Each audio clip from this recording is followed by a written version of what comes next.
Part 1. An empire that lasted 6 centuries. What do you call an empire that existed longer than many of the greatest empires of antiquity? An empire that spanned 3 continents and changed the course of world history? The answer is the Ottoman Empire. For more than 6 centuries, this empire shaped the political, religious, and economic landscape of Europe, Asia, and Africa. From the Balkan Mountains to the deserts of Arabia, from the gates of Vienna to the shores of North Africa, its power stretched far and wide. Cities, trade routes, and entire cultures stood under its influence. Yet the history of this empire does not begin with great armies, magnificent palaces, or mighty sultans. It begins with a small nomadic tribe. In the 13th century, Turkish tribes roamed the vast steppes of Central Asia. Among them was a clan called Kaya, a branch of the Oghuz Turks. These people lived as horse warriors, shaped by a harsh environment and a culture where courage, loyalty, and military strength were essential for survival. Then everything changed. The Mongol storm swept across Asia, forcing countless tribes to flee. The Kaya also had to leave their homeland. Under the leadership of their leader Ertuğrul Gazi, they moved west further and further until they finally reached Anatolia. There, on the border of the mighty Byzantine Empire, they found a new home. No one back then could have guessed that from this small border community, an empire would one day emerge that would last for more than 600 years. How could a small tribe grow into an empire that ruled entire continents? The answer begins with one man and a vision. Part 2. The origins of the Kaya tribe.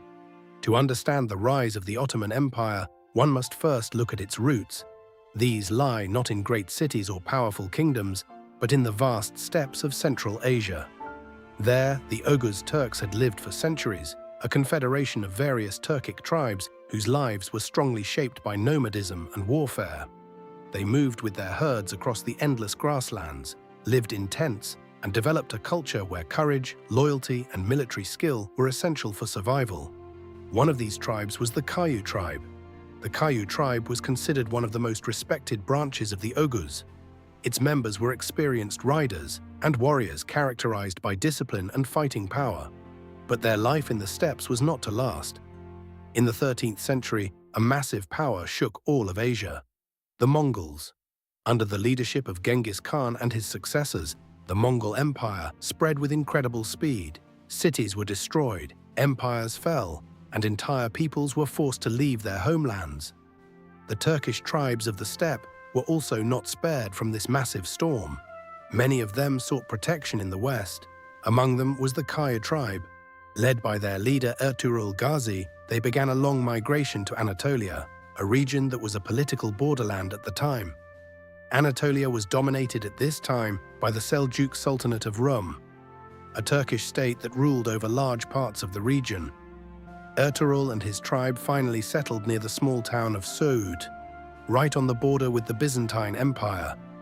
This location would prove to be decisive, for it was right here, on this uncertain boundary line between two worlds, that a story began that would soon change the fate of entire continents. Part 3. The decline of the Seljuks and the opportunity for the Ottomans. When the Kaya tribe settled in Anatolia, the region was already undergoing a profound transformation. At that time, Anatolia was officially part of the Seljuk Sultanate of Rum, a powerful Turkish state that once ruled over vast parts of the region. But the strength of this empire was beginning to crumble. The decisive turning point came in the year 1243. In the Battle of Köse Dağ, the Seljuk army met the army of the Mongol Empire. The battle ended in a devastating defeat for the Seljuks. After this catastrophe, they increasingly lost control over their territories, and Anatolia fell under strong Mongol influence. With the decline of Seljuk power, a dangerous political vacuum emerged. Everywhere in Anatolia, smaller Turkish principalities began to arise. These so-called beyliks were independent microstates led by local rulers. Each of them tried to expand its territory and secure its power. The region transformed into a mosaic of rival principalities. For many, this situation meant chaos and uncertainty, but for a few, it offered a unique opportunity. A special atmosphere developed in the border regions of the Byzantine Empire. Here lived warriors, adventurers, and tribal leaders who were constantly in search of fame, booty, and new territories. The borders between the empires were uncertain, and precisely this uncertainty opened new possibilities for ambitious leaders. In this environment, the rise of a new power began. The son of Ertuğrul Gazi now stepped into the foreground. His name was Osman. When he took over the leadership of his tribe around the year 1280, his domain was still small and insignificant. But Osman possessed qualities that distinguished him from many other local rulers: determination, strategic thinking, and an extraordinary ability to unite people behind him. While the Seljuk Empire continued to disintegrate, Osman began to expand his power step by step. What initially looked like a small border principality would soon become the seed of one of the most powerful empires in history. Part 4: Osman I and the birth of the Ottoman Empire. When Osman took over the leadership of the Kai tribe around the year 1280, his territory was still small. It was merely a border principality on the edge of the Byzantine Empire, but precisely this location was to become his greatest advantage. The border regions of Anatolia were a place of constant conflict. Byzantine fortresses stood only a few days' march away, and raids and military clashes occurred repeatedly. For many warriors, this border was a place full of opportunities. Osman knew how to use this situation skillfully. He presented himself not just as a tribal leader, but as the leader of a holy struggle. During this time, the concept of the so-called Ghazi gained great importance. A Ghazi was a warrior of Islam who fought on the borders of the Muslim world against non-Muslim powers. This idea exerted an enormous attraction. Warriors from various Turkish tribes, adventurers, and even some Christians joined Osman, lured by the prospect of fame, booty, and religious significance. Step by step, the military strength of his small principality grew. With this growing power, Osman began to lead his first campaigns against Byzantine cities. Several important places fell into his hands, including Bilecik, Yenişehir, and İnegöl. These conquests were of great strategic importance. They enabled Osman to consolidate his position in the region while simultaneously creating new starting points for further expansion. But besides military successes, another factor played an important role in the rise of the Ottomans. A famous legend tells of a dream Osman is said to have had. In this dream, a giant tree grew out of his chest, its branches spreading across the whole world and shading many lands. People interpreted this vision as a sign of divine destiny, as an indication that something great would emerge from Osman's rule. Whether legend or not, Osman's actions turned this dream into reality step by step. In the year 1299, he made a decision that would change the course of history. He officially declared himself independent from the increasingly weak Seljuk Sultanate. Thus, a new state was born. Today, this is considered the moment the Ottoman Empire was born. From a small border principality, the core of a new political entity had now emerged, an empire that would soon begin to extend its power far beyond Anatolia. Part 5: Orhan Gazi and the emergence of an Ottoman state. When Osman I died, he left his son a small but growing principality on the border of the Byzantine Empire. The foundations were laid, but a stable state still had to emerge from this border state. This task fell to his son, Orhan Gazi. Orhan proved to be just as capable a ruler as his father, but his strength did not lie only on the battlefield. While Osman was remembered primarily as a conqueror, Orhan began to build the structures of a real state. A decisive moment of his reign came in the year 1326. After a long siege, the important Byzantine city of Bursa fell into the hands of the Ottomans. This conquest was far more than just a military success. Bursa was a wealthy city with trade connections and fortified walls, and it became the first official capital of the Ottoman state.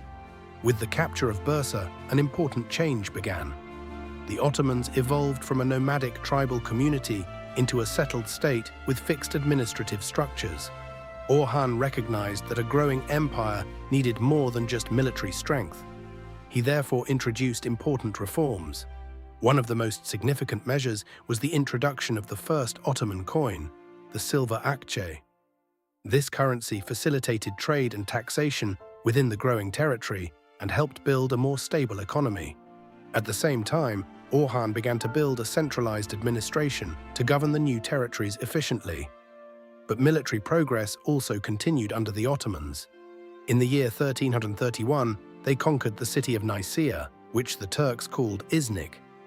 This city had once served as the capital of the Byzantine Empire in exile and was an important religious and political center of Christianity in Anatolia. Only a few years later, in 1337, the strategically important port city of Nicomedia, today's Izmit, also fell to the Ottomans. With this conquest, the Ottomans gained access to the Sea of Marmara and consolidated their control over northwestern Anatolia. But perhaps the most consequential event during Orhan's reign occurred in the year 1354. A strong earthquake damaged the defenses of the Byzantine fortress of Gallipoli on the European side of the Dardanelles. Ottoman troops took the opportunity and occupied the city. With this, the Ottomans had set foot on European soil for the first time. This seemingly small step was to have massive consequences. From Gallipoli, the path into the Balkans opened for the Ottomans, a region that would become the center of their expansion in the coming centuries. From a border principality, a growing state had now emerged, ready to spread across 2 continents. Part 6: Murad I and the Conquest of the Balkans. When Murad I ascended the Ottoman throne in 1362, the empire was at a decisive turning point in its history. The Ottomans had already firmly established themselves in Anatolia, and with the conquest of Gallipoli, had also created a bridgehead in Europe. But Murad recognized something that would be of vital importance for the future of the empire. The true opportunity for expansion no longer lay in Anatolia. It lay beyond the Bosporus, in the Balkans. Murad therefore consistently directed his gaze toward Europe. His first major goal was a strategically important city in southeast Europe, Adrianople. In the year 1369, Ottoman troops succeeded in taking this significant city. Today, it is known as Edirne.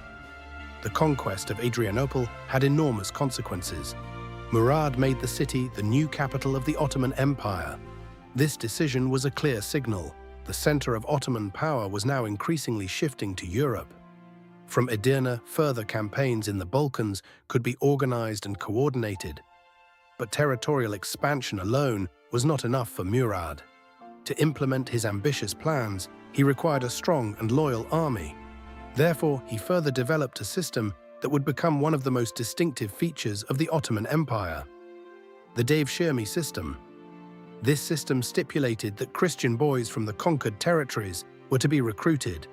These children were placed in the service of the state, converted to Islam, and intensively trained. Some of them later served in the elite infantry of the Ottomans, the Janissaries. Others in turn made careers in the administration and became high-ranking officials of the empire.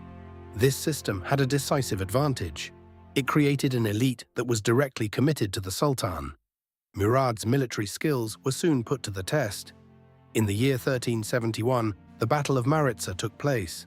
A coalition of Serbian nobles tried to halt the Ottoman advance. But the result was clear. The Ottoman army achieved an overwhelming victory. This triumph opened the way for further Ottoman expansion in the Balkans. Many of the regional rulers now saw no other choice but to submit to Ottoman power. Murad used a clever strategy. Instead of conquering all territories directly, he turned many Balkan countries into vassal states. These states had to pay tributes and provide troops, but were allowed to keep their local rulers. The climax of Murad's reign came in the year 1389. On the field of Blackbirds, Kosovo Field, the Ottoman forces met a large coalition of Balkan powers led by the Serbian Prince Lazar. The battle was brutal and costly on both sides. In a dramatic turn of events, Murad was killed during the battle by a Serbian noble who had approached the Sultan by pretending to surrender.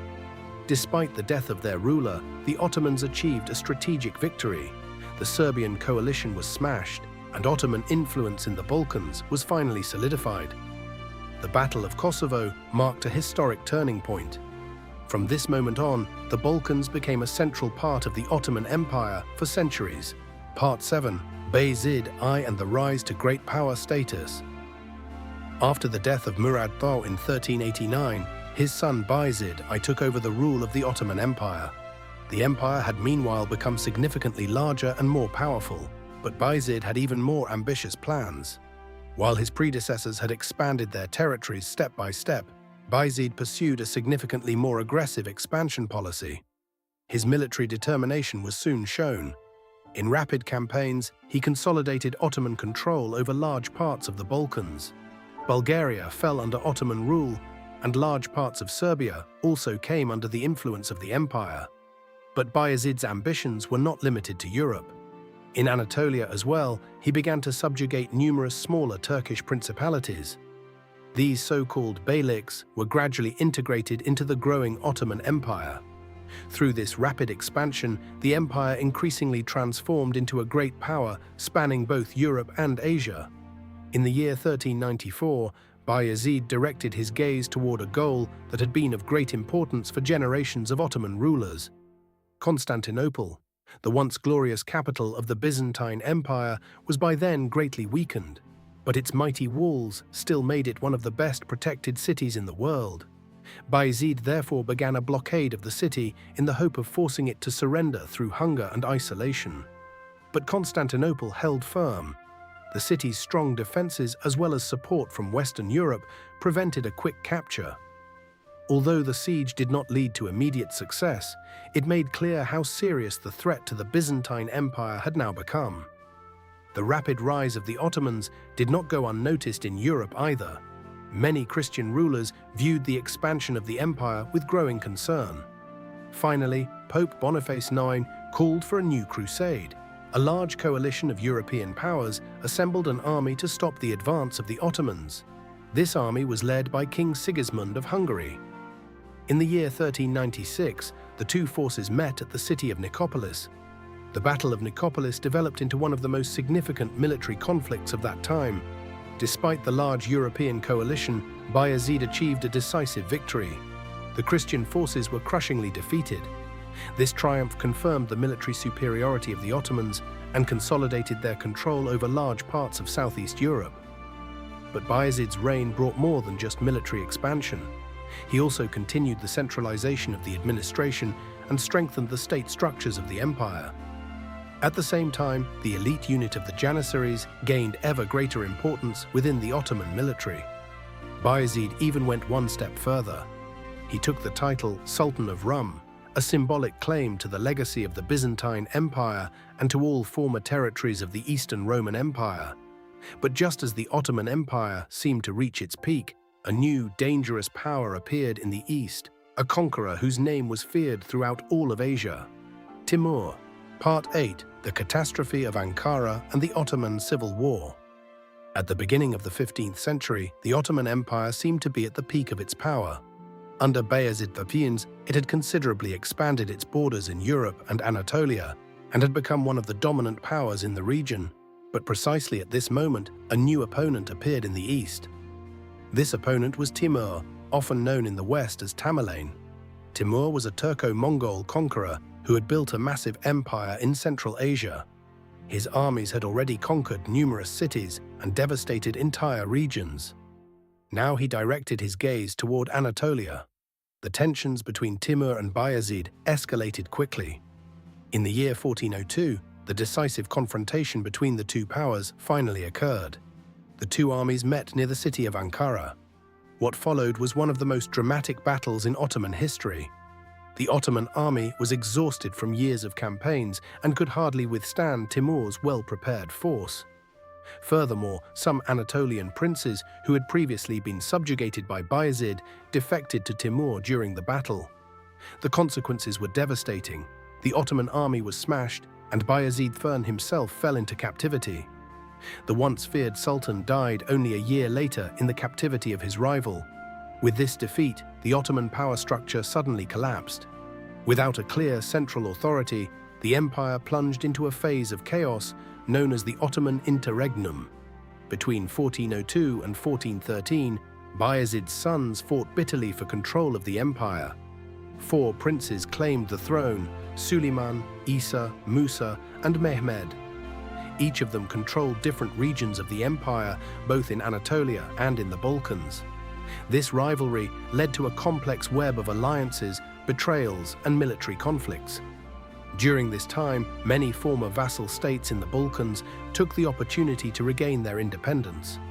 At the same time, Timur restored several Anatolian principalities to further weaken Ottoman power. The empire, which just a few years earlier had been one of the strongest powers in the region, suddenly stood on the brink of disintegration. The civil wars exhausted the resources of the state and weakened both the military and administration.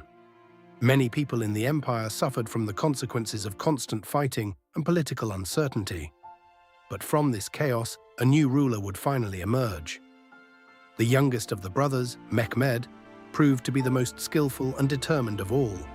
After more than a decade of conflict, he succeeded in the year 1413 in defeating his rivals and taking control of the empire. With Mehmed I began the difficult task of rebuilding the broken empire. Part 9. Mehmed I and the reconstruction of the empire. When Mehmed I finally emerged as the victor from the long civil war in 1413, he faced a massive challenge. The Ottoman Empire, which had once become a dominant power under Bayezid I, was severely weakened by years of internal conflict. The central authority had collapsed, many regions had escaped the control of the state, and both the military and administrative structures of the empire were heavily damaged. Mehmed therefore first had to re-establish the foundation of the empire. His first task was to regain the lost territories and solidify Ottoman control once again. The situation was particularly complicated in Anatolia. Many of the small Turkish principalities that had regained their independence during the civil war resisted being subjugated again. Mehmed pursued a flexible strategy in this regard. In some cases, he relied on diplomacy and offered local rulers positions within the Ottoman administration if they recognized his authority. In other cases, he resorted to military force to break the resistance. Step by step, he succeeded in restoring control over large parts of Anatolia. Mehmed also had to act in the Balkans.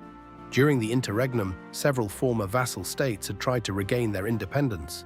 Mehmed therefore worked on solidifying Ottoman influence again in regions such as Serbia and Wallachia.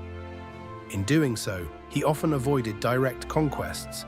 Instead, he relied on political agreements, diplomatic pressure, and targeted military actions to reintegrate these territories into the Ottoman power structure. In addition to military and diplomatic measures, Mehmed also dedicated himself to the reconstruction of state institutions. The Timar system, an important element of the Ottoman military and administrative organization, was restored. This system was based on land being granted to cavalry officers, who in return had to perform military service. Through this structure, the empire could maintain a potent army without having to finance a large standing force entirely from the state treasury. Economic recovery was also a central goal. The years of civil war had interrupted trade routes and severely damaged the economy.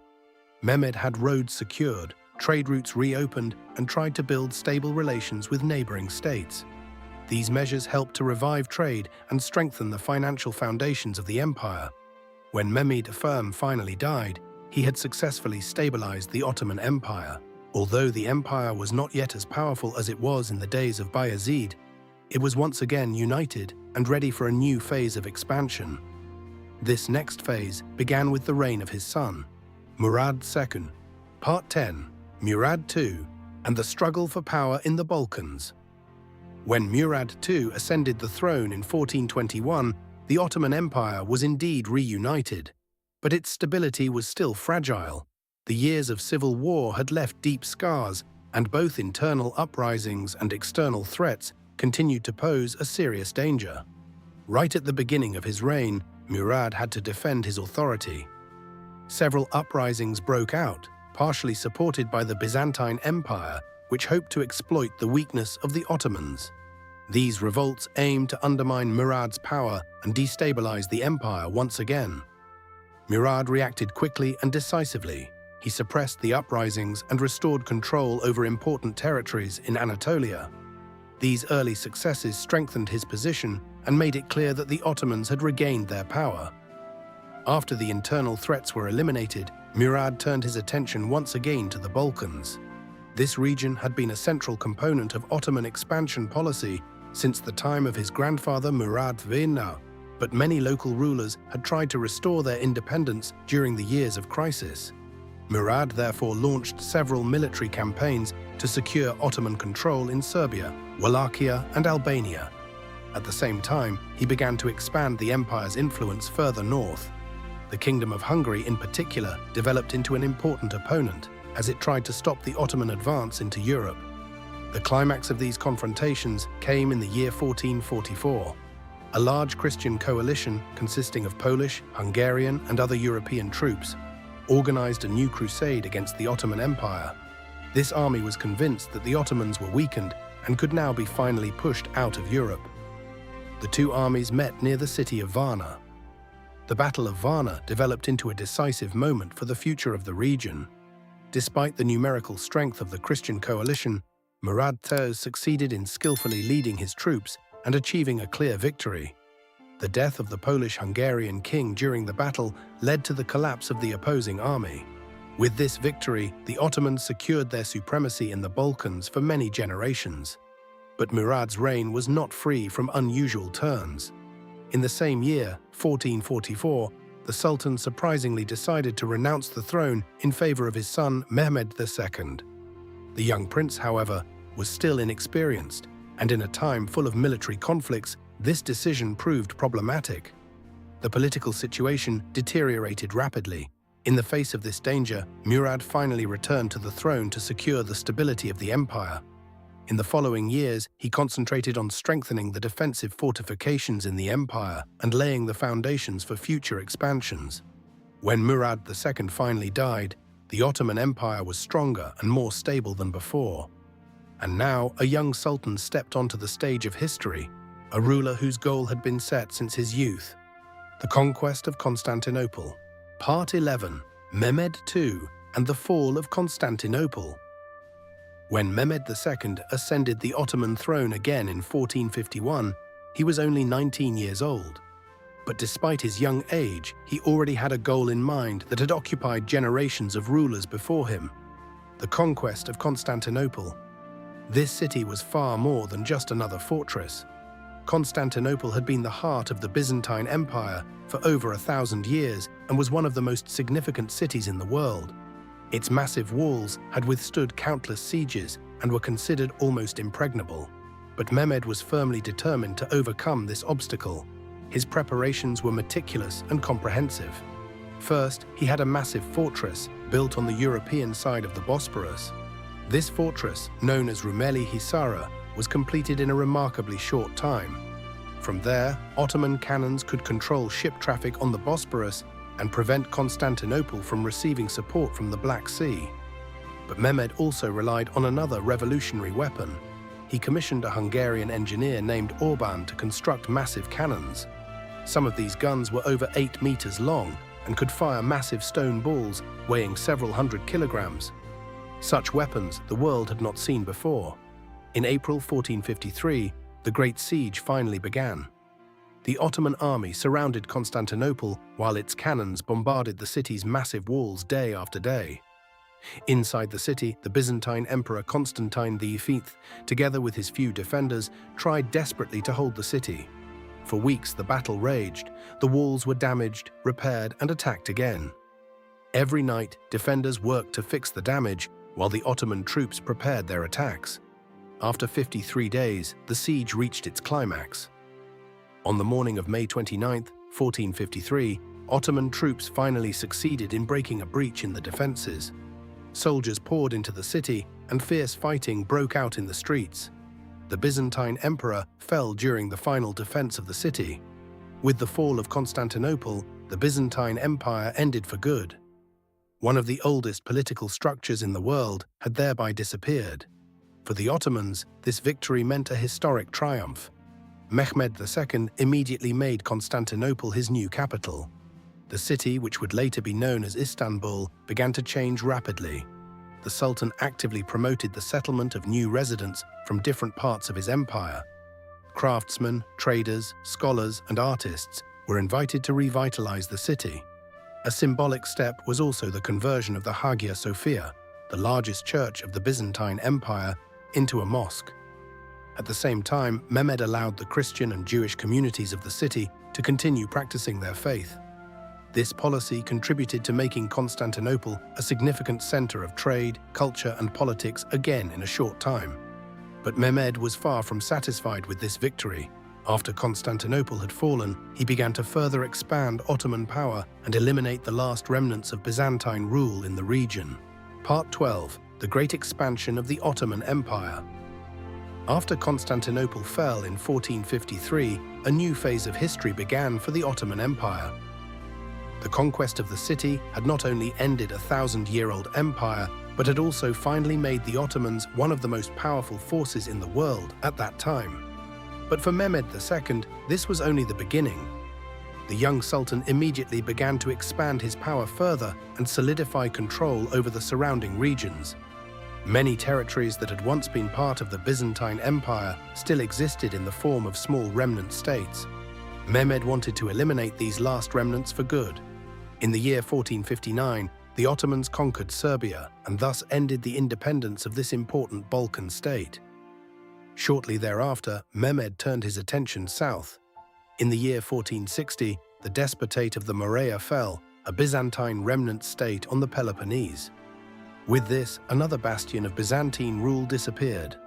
Only a year later, in 1461, the Empire of Trebizond on the Black Sea also fell.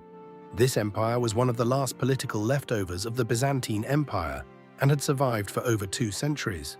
With its conquest, the last independent Byzantine state entity finally disappeared from the map. But Mehmed's ambitions reached far beyond these territories. He led military campaigns in Bosnia and Albania and tried to expand Ottoman influence in the Balkans further. In Albania, however, he encountered stubborn resistance from the famous leader Skanderbeg, whose guerrilla tactics caused the Ottomans difficulties for years. In Anatolia as well, Mehmed continued his policy of unification. The remaining Turkish principalities were gradually integrated into the Ottoman Empire. This created a more centralized state that was more stable both politically and militarily than before. Expansion was not limited to land territories, however. The Ottomans also began to extend their power over important sea routes. Mehmed secured influence over parts of the Black Sea and gained control over strategic trade routes. These developments made the empire a central hub between Europe and Asia. In addition to his military successes, Mehmed also carried out important reforms within the empire. He overhauled the Ottoman legal system and issued new collections of laws that improved the administration and organization of the state. These laws formed the basis of Ottoman government for many generations. At the same time, Istanbul developed into a cultural center. The Sultan promoted science, art, and architecture. Scholars from the Islamic world, as well as from Europe, were invited to his court. Artists and architects created impressive buildings that reflected the growing wealth and power of the empire. When Mehmed II finally died, he had led the Ottoman Empire into a completely new dimension. But after an era of intensive expansion, another phase was now to begin, a time in which stability, diplomacy, and the internal development of the empire came more into focus. This phase began with the reign of his son, Bayezid II. Part 13. Bayezid II and the consolidation of the empire. When Bayezid II ascended the throne in 1481, he inherited a massive empire. His father, Mehmed II, had greatly expanded the Ottoman Empire through numerous conquests and had made Constantinople a new imperial capital. But with this size, a new question arose. Could such a large empire remain stable without constant expansion? Bayezid II chose a different path than his father. While Mehmed II had become known primarily through military conquests, Bayezid focused more on stability, diplomacy, and the internal development of the empire. But his reign did not begin without difficulties. Shortly after his accession, a bitter power struggle occurred with his brother Cem Sultan. He also claimed the Ottoman throne. The conflict developed into an international matter when Cem fled to Europe after his defeat. There, he became a political figure used by various European powers as a means of pressure against the Ottoman Empire. For Bayezid, this meant years of diplomatic tension. He had to carefully balance between military strength and diplomatic negotiations to prevent his brother from being used as a tool against him. After this threat was finally brought under control, Bayezid turned increasingly to the internal affairs of his empire. He placed great value on economic development and infrastructure. Under his reign, roads, bridges, and public buildings were constructed or renewed. These projects improved not only the daily lives of many people in the empire, but also facilitated trade and communication over long distances. A particularly significant event during his reign occurred in the year 1492. In Spain, the Inquisition reached its peak. Thousands of Sephardic Jews were expelled from the country. While many European states refused to take them in, Bayezid saw an opportunity in this situation. He opened the gates of his empire to these refugees. Many of these Jewish families settled in cities like Istanbul and Thessaloniki. They brought new skills, trade networks, and cultural influences that enriched the economic and cultural life of the empire. This policy of religious tolerance strengthened the reputation of the Ottoman Empire as a comparatively open and diverse empire. Although Bayezid II was known primarily for his cautious policy, the Ottoman military nevertheless remained active. Smaller military campaigns continued to secure important territories, especially in the Mediterranean and the Black Sea. The Ottoman fleet was also further expanded during this time to protect important trade routes. Bayezid's reign was thus a phase of consolidation.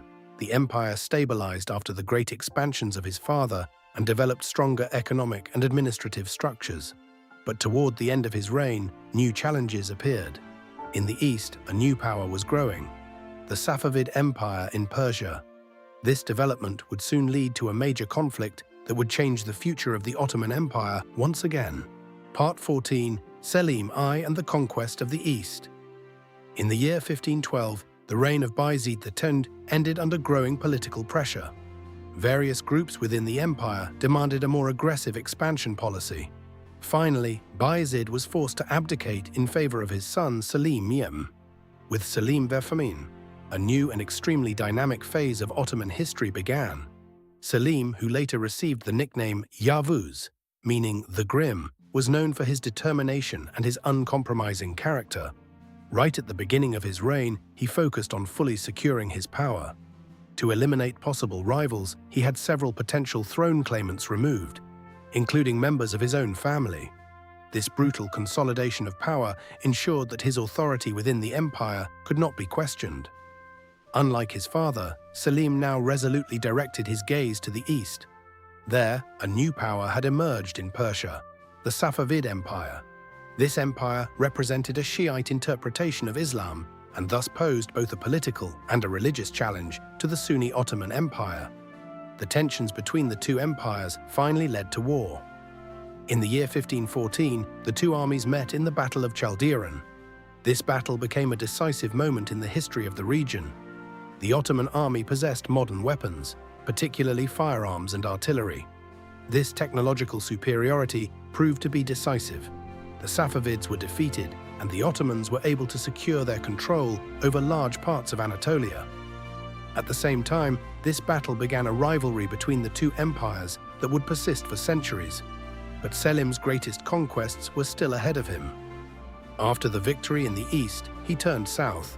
There lay the powerful Mamluk Sultanate, which ruled over Egypt, Syria, and the holy cities of Mecca and Medina.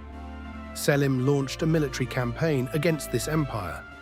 In the years 1516 and 1517, Ottoman troops defeated the Mamluks in two decisive battles. These victories led to the complete conquest of Syria, Egypt, and the Hejaz. The consequences of these conquests were enormous. With Egypt, the Ottoman Empire gained one of the richest regions of the world at that time. The fertile Nile Valley, as well as important trade routes between Africa, Asia, and Europe, significantly strengthened the economic power of the empire. Even more significant, however, was the religious dimension. With control over Mecca and Medina, the holiest cities of Islam, Selim could claim the title of caliph. Thus, the Ottoman Sultan became not only a powerful political ruler, but also the religious head of the Muslim world.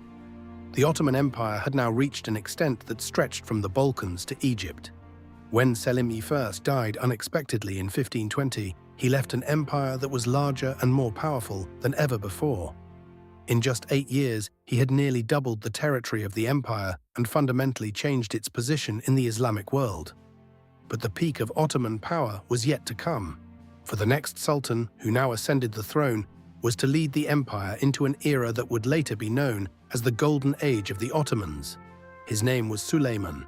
Part 15, Suleiman the Magnificent and the Golden Age. When Selim I died in 1520, his son Suleiman ascended the throne of the Ottoman Empire. At this point, the empire was already one of the most powerful political forces in the world. But under Suleiman's reign, it was to reach its greatest peak. In Europe, he became known as Suleiman the Magnificent. In the Islamic world, however, he received another title, Kanuni, the lawgiver. This name reflected that his reign was shaped not only by military successes, but also by profound reforms within the state. But first, Suleiman continued the tradition of Ottoman expansion. In the year 1521, his troops conquered the heavily fortified city of Belgrade. This fortress had long served as an important line of defense for Central Europe. With its fall, the path further north opened for the Ottomans. Only 5 years later, another decisive battle occurred. In the year 1526, the Ottoman forces met the army of the Kingdom of Hungary in the Battle of Mohacs. The conflict ended with a devastating defeat for Hungary. The Hungarian king fell in battle, and large parts of the country came under Ottoman control. This victory fundamentally changed the political landscape of Europe, but Suleiman's ambitions reached even further.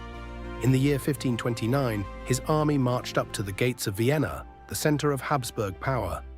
The siege of Vienna marked the furthest advance of the Ottoman Empire into Central Europe. Although the city ultimately could not be taken, this offensive spread great concern throughout Europe and solidified the reputation of the Ottomans as one of the strongest military powers of their time. While Suleiman expanded his power on land, the Ottoman fleet also gained increasing importance. Under the leadership of the famous Admiral Barbarossa Hayreddin Pasha, the Ottoman navy developed into a dominant force in the Mediterranean. Ottoman ships controlled important trade routes and expanded the empire's influence along the North African coast. By the middle of the 16th century, the Ottoman Empire stretched over a vast territory. It reached from Hungary in the north to Yemen in the south, and from Algeria in the west to Mesopotamia in the east. This massive empire connected 3 continents and controlled numerous trade routes between Europe, Asia, and Africa. But Suleiman's legacy consisted of more than just military successes. He carried out comprehensive reforms in the legal system. These reforms regulated many areas of daily life, including criminal law, land ownership, and administration. The new laws contributed to securing the stability of the empire for many generations.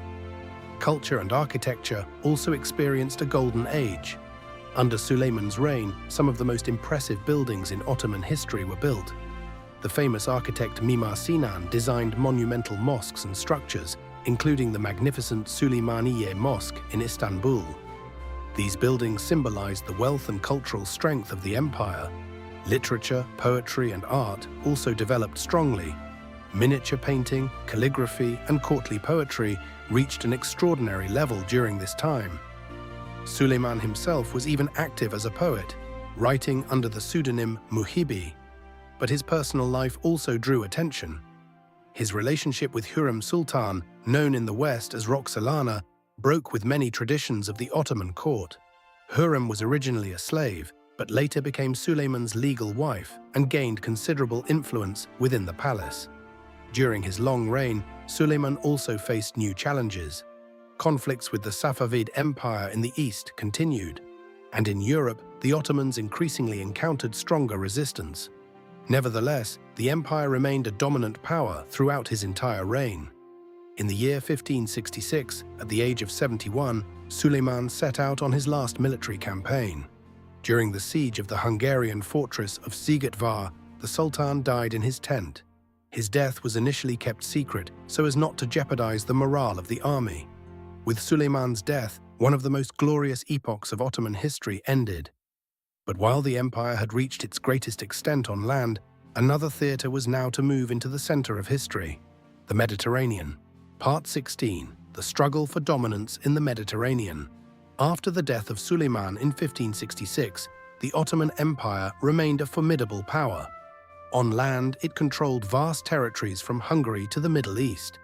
But while the Ottomans had reached their greatest extent on land, a new power struggle increasingly shifted to the sea.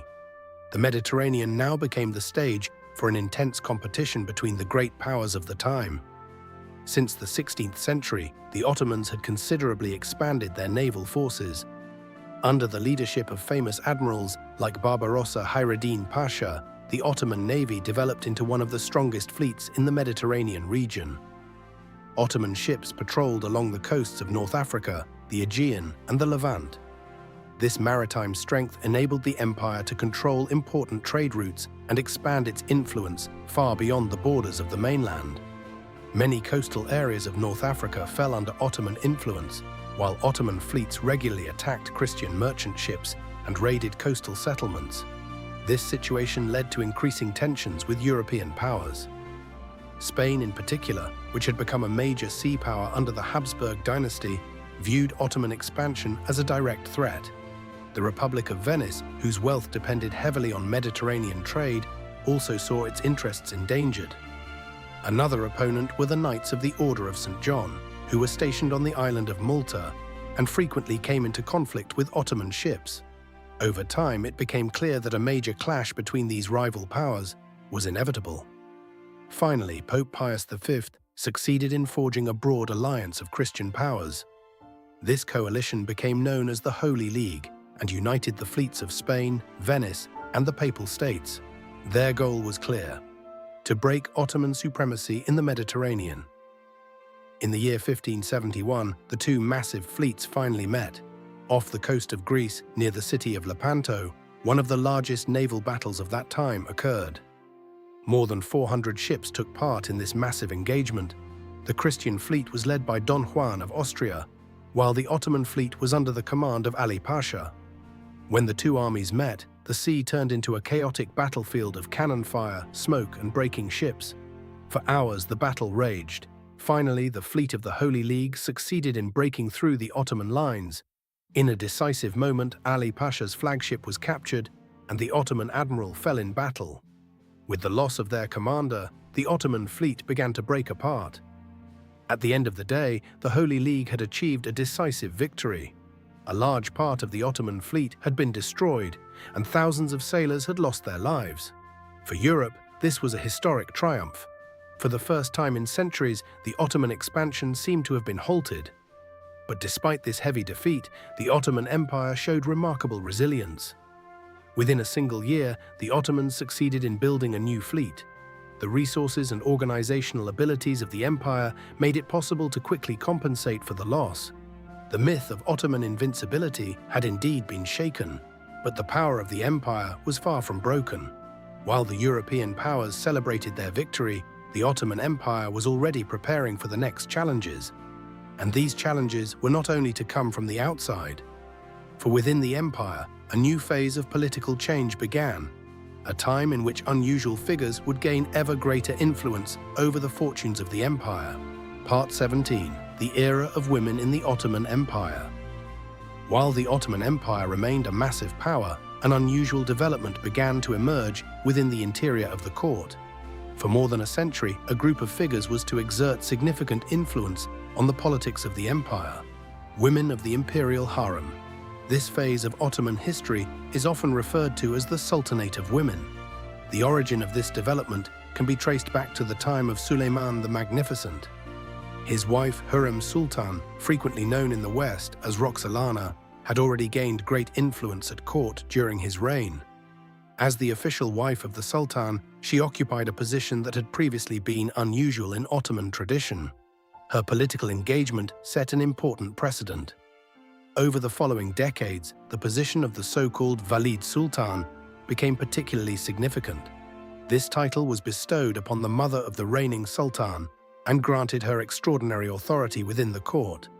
Since many sultans came to the throne young or possessed only limited political experience, their mothers frequently took on a central role in important decisions. Some of these women developed into extremely influential political figures. Nurbanu Sultan and Safiye Sultan were among the most well-known personalities of this time. They possessed extensive networks at court influenced diplomatic relations, and played a decisive role in political decisions. Their power was based not only on family relationships. As Valide Sultan, they often controlled access to the Sultan himself. This allowed them to indirectly determine which advisors exerted influence and which political decisions were made. The climax of this era was reached, however, with one of the most powerful women in the history of the Ottoman Empire, Kösem Sultan. She initially served as Valide Sultan for her sons and later as regent for her young grandson. For many years, she was effectively one of the most influential figures in the entire empire. Through skillful political maneuvering, she succeeded in preserving her power across several reigns. But this time was not only characterized by political influence. The harem increasingly developed into a place of intense power struggles and intrigues. Various factions within the palace competed for influence, and rivalries often led to political conflicts. These tensions gradually weakened the stability of the central government. Nevertheless, many of these women also left behind significant cultural and social marks. Numerous mosques, schools, hospitals, and public institutions were built under their patronage. Their foundations improved the lives of many people in the empire and contributed to the cultural development of Ottoman society. While these changes took place within the interior of the empire, the Ottoman Empire remained a powerful force externally. But behind the facade of wealth and greatness, deep-seated problems slowly began to develop. Economic tensions, political conflicts, and military challenges were soon to put the empire to new tests. Part 18: The First Signs of Decline. After centuries of growth and expansion, the Ottoman Empire gradually began to struggle with new challenges. Outwardly, the empire remained massive. Its territories continued to stretch across 3 continents, and cities like Istanbul, Cairo, and Baghdad were among the most important trade centers of that time. The markets of these metropolises were full of goods from all parts of the known world: spices from India, silk from Persia, coffee from Arabia, and fine fabrics from Anatolia were transported along the major trade routes. This economic activity brought considerable wealth to the empire and made it an important hub in international trade. But behind this apparent prosperity, serious problems began to develop. One of the most important factors was a profound change in the global economy. Large quantities of silver from the New World reached Europe and led to a sharp devaluation of this metal. Since the Ottoman currency was heavily dependent on silver, this development led to massive inflation. Prices rose rapidly. For many people in the empire, daily life became increasingly difficult. The peasants in the countryside particularly suffered from this situation. They had to pay high taxes, while local officials were frequently corrupt and exploited their positions. These burdens led to growing dissatisfaction in the rural regions. In several parts of Anatolia, open uprisings finally occurred. These so-called Selali revolts were an expression of the growing social tensions within the empire. The Ottoman military also began to change. The Janissaries, who had once been considered the elite unit of the empire, increasingly developed into a political power within the state. They interfered more and more frequently in politics and played an important role in palace intrigues and power struggles. This development weakened the stability of the government. At the same time, the central authority of the Sultan lost influence in many provinces. In various regions, local rulers, so-called Ayan, began to build their own power bases. These local leaders partially controlled large territories and acted increasingly independently of the central government in Istanbul. All these factors led to the political structure of the empire slowly beginning to crumble. While internal problems increased, the Ottoman Empire also faced increasingly strong external opponents. Particularly in Europe, several powers began to modernize their military strength. These developments were soon to lead to an event that would be considered one of the greatest turning points in the history of the empire. A battle at the gates of Vienna. Part 19: The Siege of Vienna and the Turning Point of the Empire. In the year 1683, an event was to take place that would lastingly change the history of Europe and the Ottoman Empire. For centuries, the Ottomans had expanded their power further and further to the west. Many regions of the Balkans were already under their control, and the empire was still considered one of the greatest military powers in the world. But now the gaze of the Ottoman leadership turned once again to a goal that had previously been at the center of its ambitions: Vienna. The city was the heart of the Habsburg monarchy and a key point for the control of Central Europe. A successful capture of Vienna would have opened the way deep into the European heartland for the Ottomans. The Grand Vizier Kara Mustafa Pasha decided on a massive military offensive. With an army of over 150,000 soldiers, the Ottoman forces marched toward the Austrian capital. This campaign was no simple border expedition, but a strategic attempt to fundamentally change the balance of power in Europe. In the summer of 1683, the Ottoman troops reached Vienna. The city was completely surrounded. Ottoman artillery began to bombard the mighty city walls, while engineers dug tunnels under the fortifications to bring them to collapse. Inside the city, the defense prepared for a desperate struggle. The commander of the city, Ernst Rüdiger von Starhemberg, organized the defense with the limited forces available to him. The inhabitants of Vienna had to endure hunger, diseases, and constant attacks. For weeks they held out. Meanwhile, a large relief army formed outside the city. Several European powers had joined together to save Vienna. This alliance was led by King John III Sobieski of Poland. On September 12, 1683, this army reached the hills above the city. From there began one of the most spectacular military actions of that time. The Allied troops attacked the Ottoman lines, and in the course of the battle, a massive cavalry charge occurred. The famous Polish winged hussars stormed down the hill and hit the Ottoman forces with full force. The attack hit the Ottoman lines by surprise and caused their formation to waver.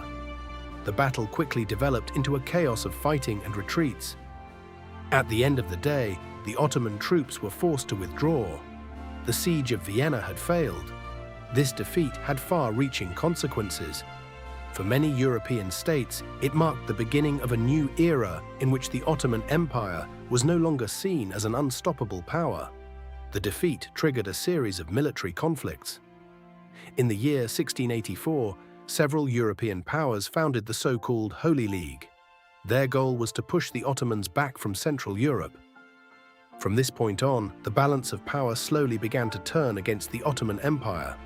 But despite these setbacks, the empire was to continue to exist for a long time. It would attempt reforms, develop new political strategies, and try to adapt to a changing world. But the challenges that now lay before it were greater than ever before. Part 20: Reforms, New Adversaries, and the Struggle for the Empire's Survival. After the defeat at Vienna, a new phase of history began for the Ottoman Empire. The empire continued to exist, but its position as the dominant power of Europe was increasingly endangered. While European states modernized their military and economic structures, the Ottoman Empire also had to deal with the question of how it should respond to these changes. In the 18th century, a new opponent appeared ever more strongly: the Russian Empire. Russia developed rapidly into a significant military power and directed its gaze particularly toward the territories around the Black Sea. This region was of great strategic importance, as it controlled important trade routes and offered access to warm water ports. The rivalry between the two empires led to a series of wars known as the Russo-Ottoman Wars. The first major conflict in this series took place between 1735 and 1739. Although the Ottomans were able to reconquer some territories in this war, it was already evident that the military strength of the empire was no longer unchallenged. Russia continued its expansion. Access to the Black Sea in particular became a central goal of Russian policy. This rivalry finally led to another major war between 1768 and 1774. This conflict ended with the Treaty of Küçükkaynarca. The treaty represented a heavy blow for the Ottoman Empire. Russia received access to the Black Sea and also gained the right to act as a protector for Orthodox Christians within the Ottoman Empire. Furthermore, the Crimean Khanate became formally independent, but soon fell under Russian influence and was finally annexed by Russia in the year 1783. These developments clearly showed that the Ottoman Empire had come under military and political pressure. The defeats against Russia made the weaknesses of the Ottoman military system visible. While European armies introduced modern weapons, new tactics, and improved organizational structures, the Ottoman military increasingly struggled with outdated structures. This situation led to the first reform attempts. One of the most important figures of this reform movement was Sultan Selim III. he recognized that fundamental changes were necessary to strengthen the empire and be able to compete with the European powers. Selim III initiated a reform program known as Nizami Chedid, which means something like New Order. A central element of this program was the creation of a modern army based on the European model. This new force was to be better trained and more modernly equipped than the traditional Ottoman troops. But these reforms met with significant resistance, particularly the Janissaries. Once the elite unit of the empire viewed the new structures as a threat to their privileged position, they rejected the reforms and opposed the changes. This resistance made clear how difficult it had become for the Ottoman Empire to adapt to a rapidly changing world.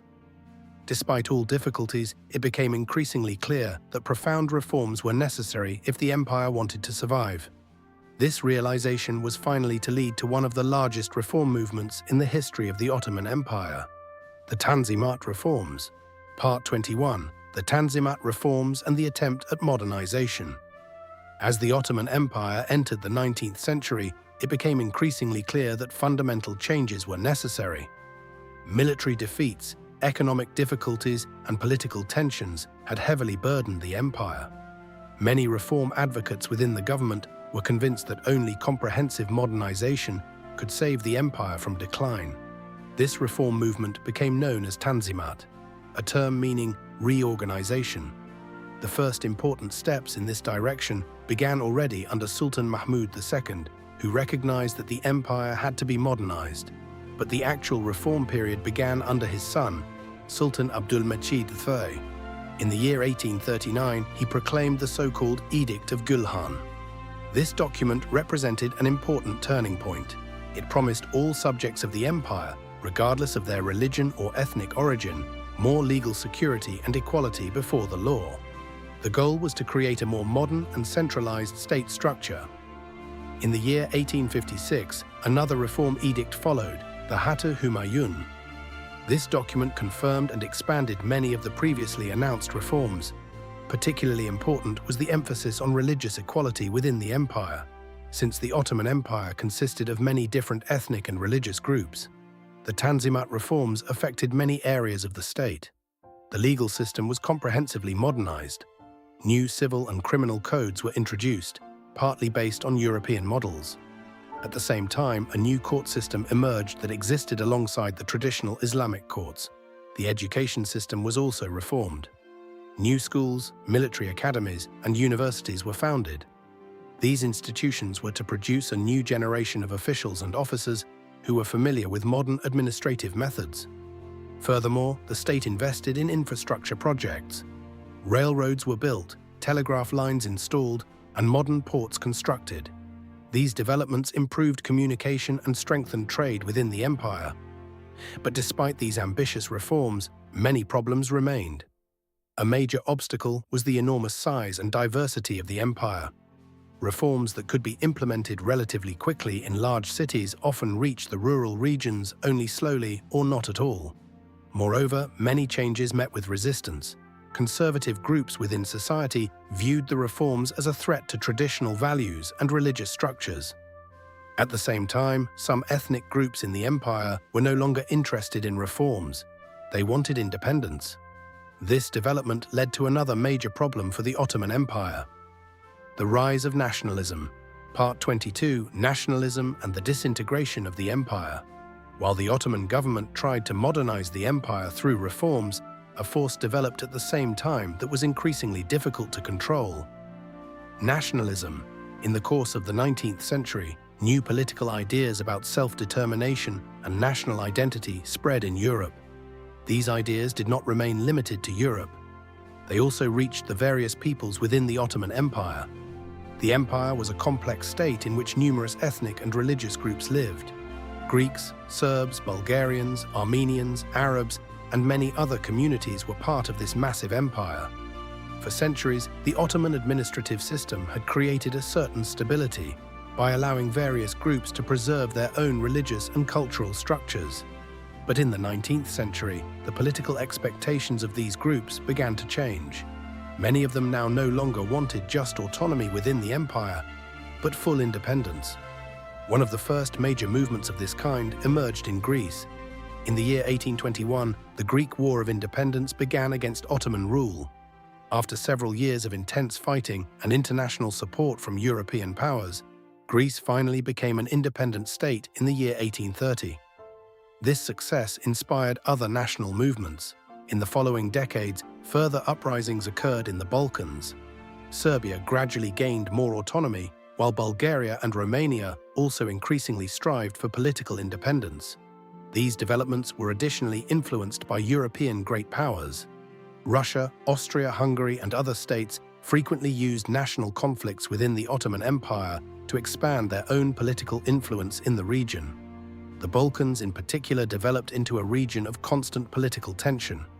Many historians later referred to this region as the powder keg of Europe, because conflicts between different ethnic groups and great powers could escalate at any time. For the Ottoman Empire, this situation meant an enormous challenge. While reforms tried to modernize and stabilize the state, the empire simultaneously lost more and more territories. Entire regions that had been part of the empire for centuries were lost. This development accelerated toward the end of the 19th century. The political situation in the empire became increasingly unstable. Many intellectuals and officers began to believe that profound political changes were necessary to save the empire. From this dissatisfaction, a new political movement finally emerged. The movement of the Young Turks. Part 23, The Young Turks, the First World War, and the End of the Ottoman Empire. At the beginning of the 20th century, the Ottoman Empire was in a difficult position. Over centuries, it had reached an enormous territorial extent, but now it was confronted with political crises, military defeats, and growing internal pressure. In this situation, a movement emerged that sought a fundamental political change. This movement became known as the Young Turks. The Young Turks consisted of a group of officers, intellectuals, and reformers who were convinced that the Ottoman Empire could only be saved through comprehensive political reforms.